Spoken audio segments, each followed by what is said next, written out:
প্রতিদিনের মতো শনিবার সকালেও মাদারীপুরের কালকিনি পৌরসভার গোপালপুর দারুস সুন্নাহ মহিলা মাদ্রাসায় আসেন শিক্ষার্থীরা। সকালের দিকে হঠাৎ মাদ্রাসার ভেতরের আঙিনায় বিকট শব্দে একটি হাতবোমা বিস্ফোরিত হয়।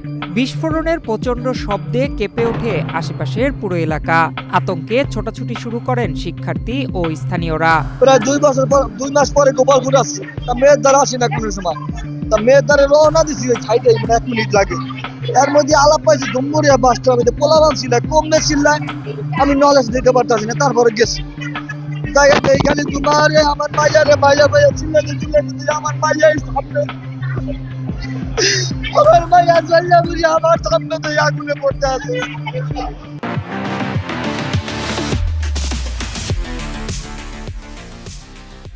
আমার আব্বার আম্মা মিষ্টি কিনে ওর মাদ্রাসায় যাওয়া নিছে। হ্যাঁ, তখন এই আলাপ পাইছে শব্দ হয়েছে, আব্বা মিষ্টির ব্যাগ ফালাইছে, দৌড় দিয়ে গেছে, দাঁড়িয়ে দেয় ধুমার ভিতরে জ্বলতেছে। এই দূরতরে তার টান দিয়ে নিয়ে আইয়া পড়ছে মনে করে। হ্যাঁ, বোম বাস্ট হয়েছে এখানে। আমরা প্রথমে ভাবছিলাম সিলিন্ডার বাস্ট হবে, পরে দেখছি যে না সিলিন্ডার না, ওটা বোম বাস্ট হয়েছে। বোম রাখছে মাদ্রাসার ভিতরে। আরো বাচ্চারা এরকম হয়েছে, কেউ কোনো জ্ঞানই নেই মনে করেন, কারো কোনো জ্ঞানই নেই। পুলিশ ও স্থানীয় সূত্রে জানা যায় মাদ্রাসার ভেতরে থাকা ইমন সর্দারের বসতঘরের সামনে বিস্ফোরণটি ঘটে। এ সময় সেখানে থাকা কয়েকজন শিক্ষার্থী গুরুতর আহত হয়। আহতদের মধ্যে রয়েছেন আদিবা আক্তার, জান্নাত, মিনহা ও মাইমুনা। স্থানীয়রা দ্রুত তাদের উদ্ধার করে মাদারীপুর 250 শয্যা বিশিষ্ট জেনারেল হাসপাতালে নিয়ে যান।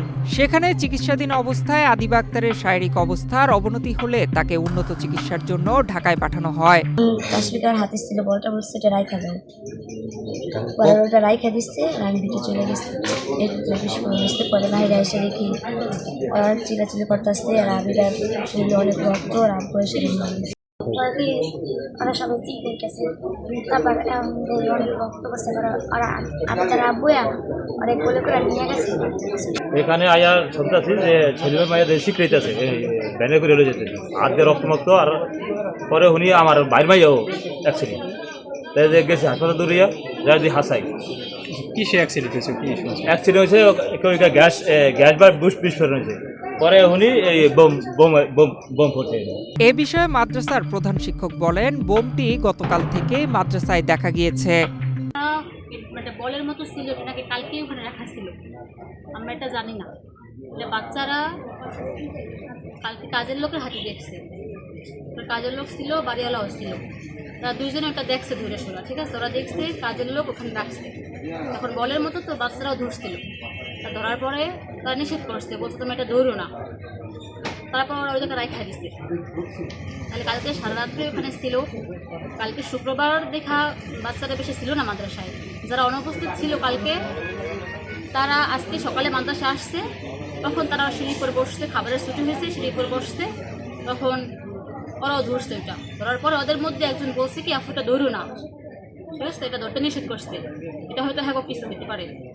তারা ধরার পরে যে আবার রাইখা দিচ্ছে, রাইখা দেওয়ার পর কেউ নাকি একজন নাকি ট্যাপ বসছিল না, ধরছিল, ওদের মধ্যে একজন নিষেধ করছে যে তোমরা এটা ধরো না, এটা ধরতে নিষেধ করছে তারা, ঠিক আছে, বাড়িওয়ালা আন্টি ধরতে নিষেধ করছে, তখন ওরা ওই জায়গায় রাইখা দিচ্ছে। এর মধ্যেই ওরা এখানে 4-5 জন ছিল সিঁড়িতে বসা, এর মধ্যে এটা মানে নষ্ট হয়েছে। ঘটনার খবর পেয়ে দ্রুত ঘটনাস্থলে যায় কালকিনি থানা পুলিশ। পরে বিস্ফোরণের স্থান ঘিরে রেখে আলামত সংগ্রহ করা হয়। ঘটনাটি কিভাবে ঘটলো এবং বিস্ফোরকটি কোথা থেকে এলো তা খতিয়ে দেখছে পুলিশ। বিস্ফোরণের ঘটনা ঘটেছে এবং কয়েকজন আহত আছে। এই সংবাদের ভিত্তিতে আমাদের কালকিনি থানা পুলিশ সাথে সাথে ঘটনাস্থলে এসে আপনার ঘটনাস্থলটি গিয়ে সিল করেন এবং এসে দেখতে পায় যে মাদ্রাসা যেটা আছে মহিলা মাদ্রাসা, তার পাশে একটি বাড়ি, সেই বাড়ির দরজার সামনের বৈঠকখানায় একটি বিস্ফোরণের ঘটনা ঘটেছে এবং সেখানে কিছু আলামত দেখতে পাই এবং যারা আহত আছে তাদের রক্ত মাখা রক্ত আমরা পড়ে থাকতে দেখি। এরপর আমরা এখানকার যিনি মহিলা মাদ্রাসার যিনি পরিচালক তার সম্বন্ধে আমরা জানতে পারি। তার নাম হচ্ছে হাফিজুল ইসলাম। উনি এবং ওনার স্ত্রী হাফেজ জান্নাত বেগম, ওনারা দুইজন মিলে মহিলা মাদ্রাসা পরিচালনা করে আসছে এবং পাশে যে বাসা যেখানে আসলে ককটেলটি বিস্ফোরণ হয়েছে, বাসার সামনের বৈঠকখানায় উনি হচ্ছে বাড়িয়ালি, ওনার নাম হচ্ছে রুনা বেগম। উনি মূলত এই মাদ্রাসাটি ভাড়া দিয়েছেন।